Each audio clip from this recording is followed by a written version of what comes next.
Stock market crash இந்த word வந்து நம்ம அடிக்கடி கேள்விப்படுறோம்ல. ஜென்ரலாக நமக்கு ஒரு ஐடியா இருக்கும். ஸ்டாக் மார்க்கெட் கிராஷ் அப்படின்னா வந்து ஸ்டாக்ஸோட ப்ரைஸஸ் எல்லாம் வந்து ஃபால் ஆகுது அப்படின்னு சொல்லிட்டு.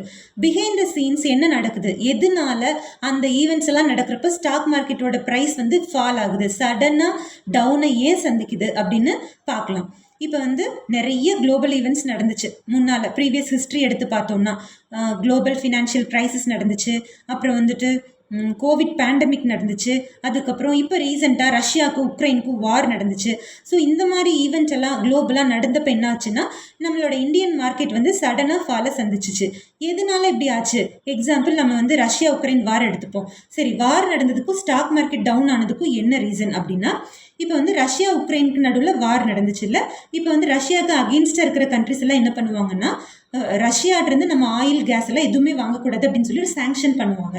ஸோ இந்த மேஜரான கண்ட்ரிட்டிருந்தே நம்ம வந்து ஆயிலை வந்து வாங்கலை அப்படின்னா மித்த கண்ட்ரிஸ்ட்டு இருந்து தான் நம்ம வந்து ஆயிலை வந்து வாங்க வேண்டி வரும். ஸோ இது ஒரு ரீசன். இதனாலையும் ஆயிலோட ரேட் வந்து அதிகமாகும். இது ஒரு ரீசன். அப்போ நார்மலாகவே வார் டைமில் வந்து டிரான்ஸ்போர்ட்டேஷனே ரொம்ப டிஃபிகல்ட்டாக இருக்கும். இதில் எங்கே போய் ஆயில் கேஸ் எல்லாம் சப்ளை பண்ணுறது?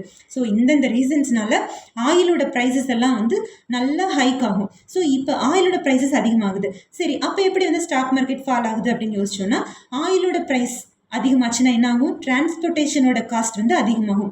எந்த கம்பெனிஸ் எடுத்துட்டாலுமே டிரான்ஸ்போர்ட்டேஷன் பேஸ் பண்ணி தான் இருக்கும். ஸோ டிரான்ஸ்போர்ட்டேஷன் காஸ்ட் அதிகமாகல கம்பெனிஸோட ப்ராஃபிட் எல்லாம் என்ன ஆகும்னா டவுன் ஆகும்.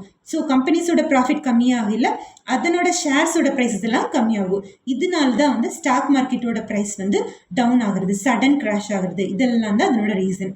இதெல்லாம் தான் வந்து பிஹைண்ட் த சீன்ஸ் நடக்கிறது. தேங்க்யூ.